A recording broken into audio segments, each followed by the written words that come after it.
va t'apprendre. Bonjour tout le monde, ça va? Bonsoir. Virginie, Et vous? enchanté. Moi c'est Tom, et tu peux m'appeler Tom. Moi c'est Virginie. Enchanté. Ça va bien se passer, hein. Allez, comme chaque semaine, on part pour l'image du jour et on part en direction de Montpellier parce que oui, ils sont déjà relégués, mais on commence à bosser pour la saison prochaine. Et c'est la mentalité qu'il faut à Montpellier avec ce qui se passe en ce moment. C'est pas mal ça. Ah oui, c'est impressionnant. Il y a du Vikash là-dedans. Bon, mesdames, messieurs, j'ai une terrible nouvelle. Puisqu'il reste encore 4 matchs de Ligue 1, vous allez me dire, arrête, c'est rien 4. Demandez à Dibril si c'est rien 4. Ça change une carrière. Mais bon, moi j'arrive à bout. Hein. J'ai consommé trop de Ligue 1 sur le long terme. C'est pas bon, je le ressens. Je finis les week-ends, j'ai l'élocution de Doc Gynéco.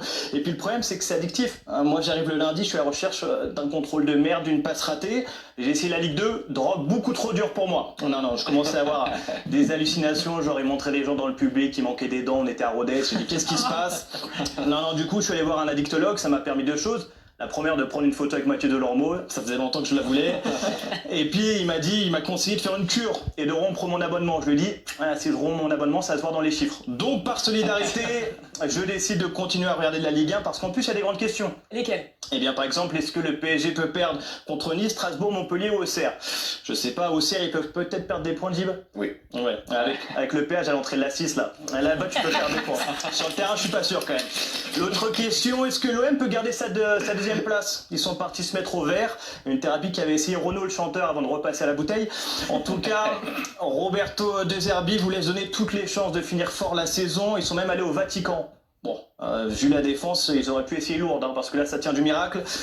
Autre question, où va finir l'autre olympique? Celui qui a mangé 2 tartes la semaine dernière, comme s'il avait demandé du sel à Zverev.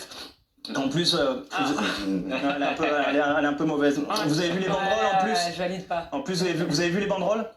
La première était déjà assez violente, on va la voir, voilà. La fierté à la honte, 4 matchs pour le podium. La deuxième est encore plus violente, moi j'ai pas trop compris ce qu'ils ont voulu nous dire. On va la voir tout de suite, la deuxième. Vous méritez tous le banc comme Dorasso. Je l'ai trouvé très violent. Un peu injuste même, non? Et puis pas réaliste. Et puis pas réaliste. Ils sont pas au courant des stats.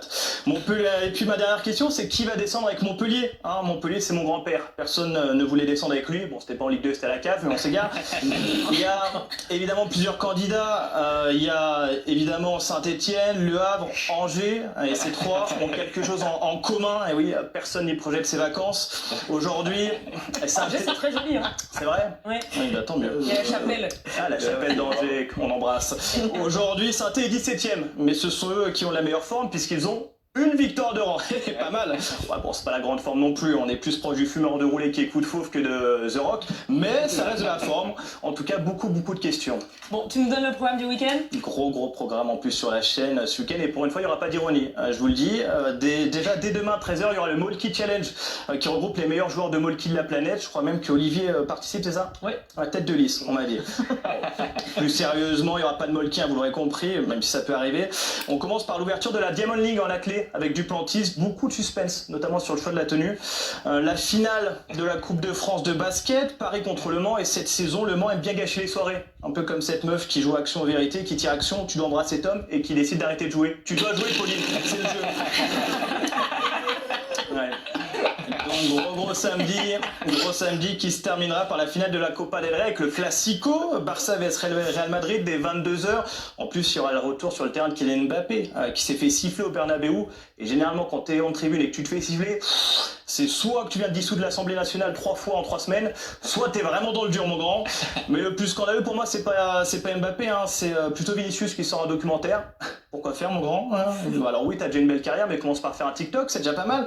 Moi, j'ai toujours un peu de mal avec les mecs qui font des documentaires en début de carrière. Regarde, si on était allé faire un documentaire de Djibril à 24 ans, il avait gagné la Ligue des Champions, la FA Cup, la Coupe de France, et si t'attendais...